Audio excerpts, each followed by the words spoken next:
What's good? Welcome to Ari Roars. This is Ari speaking. Thank you for watching this video. Today I'm going to be talking about something that's not so fun, and it is loneliness, as you can see from the title. Now, loneliness is one of those things that the way that you deal with it can either be empowering or destructive, and most of us don't know what to do, and it ends up being destructive. So in this video, I really want to go into detail on what you can do with the feelings of loneliness and how to turn them for your good. If that sounds like something you're interested in, then just keep on watching. Haters, imitators, and conflators, man, they all the same. Hard to win the match when being players of a lawless game. So with loneliness, there are 3 simple things that you need to do in order to overcome it. They're not necessarily easy things to do. They're not overnight things, but they're simple. So the first of the 3 is be alone. That sounds a little bit counterintuitive for most of us. If I'm lonely, why would I choose to be alone some more? Like, isn't that the opposite of what I'm supposed to do in this situation? And that's kind of the point. The point is that you're just going to choose to isolate yourself, not isolate, but you're going to choose solitude because the pressure is going to give you transformation. You need to understand that the feeling is not resolved from the outside. The feeling is buried from the outside. If you take something from the outside and try to use that to resolve your emotions, the emotions are just going to be buried until that thing from the outside subsides. So the point is to find peace in the solitude in order to overcome the loneliness. That means, 1, when you feel lonely, do not run to other people. Do not feel like you gotta fill that space, that pain with another person. You know what that leads to? A little thing we call codependency, and that is not good for anyone. It creates really unhealthy, unbalanced relationships, which is not what you want, obviously. No one wants that. And on top of that, don't run to substances. Because you might be like, okay, I don't need people to not feel lonely. All I gotta do is take 6 shots and dance around the living room. And you know what? That's probably true. If you did that, you probably would no longer feel lonely. But guess what? Alcohol is called spirits for a reason. You're still not actually alone. Any substances that you use that alter your mind is because you're allowing a spirit into your mind. Whether you truly want to believe in spirits or not, they're real, and that's why the liquor store says wine and spirits on it. Get what I'm saying?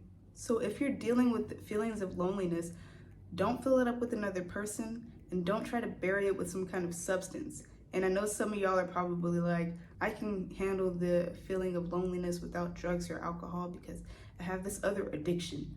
Listen, if it's an addiction, that's not the answer. Don't go shopping when you're lonely.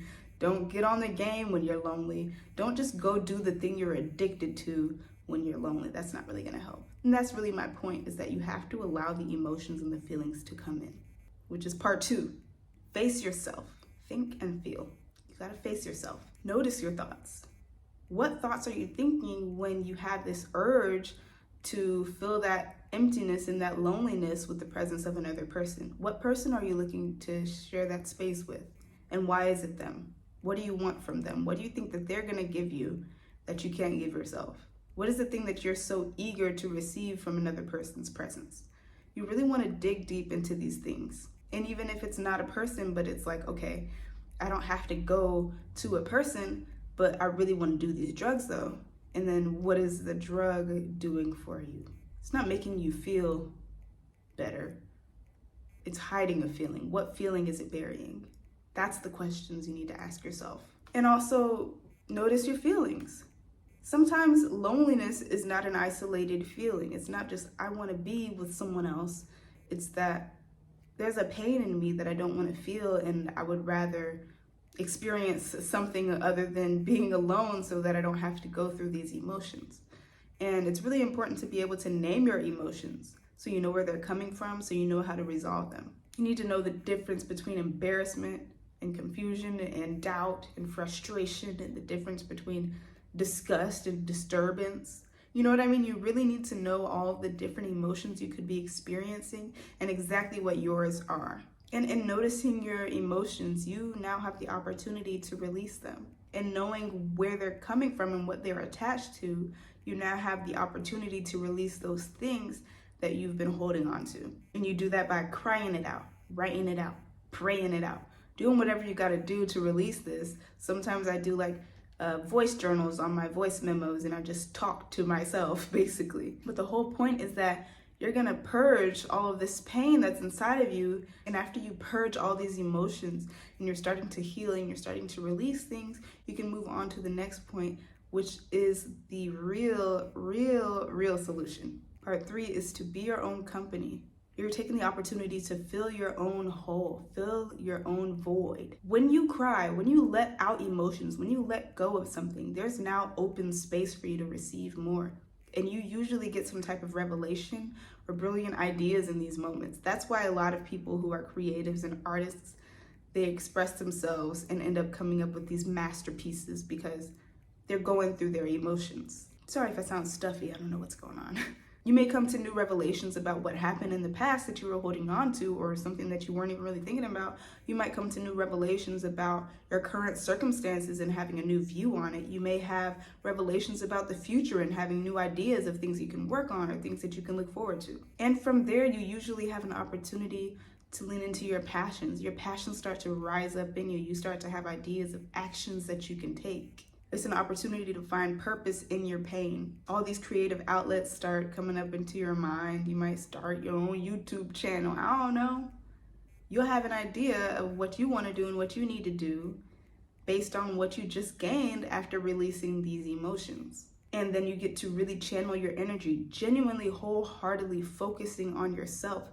I mean, focus on yourself is one of these things that people are always saying, but sometimes we think focusing on ourselves means doing what we want to do for other people or with other people. And it's like, no, what about you? Like actually focusing on you, your plan for yourself. Focus on yourself and building yourself up.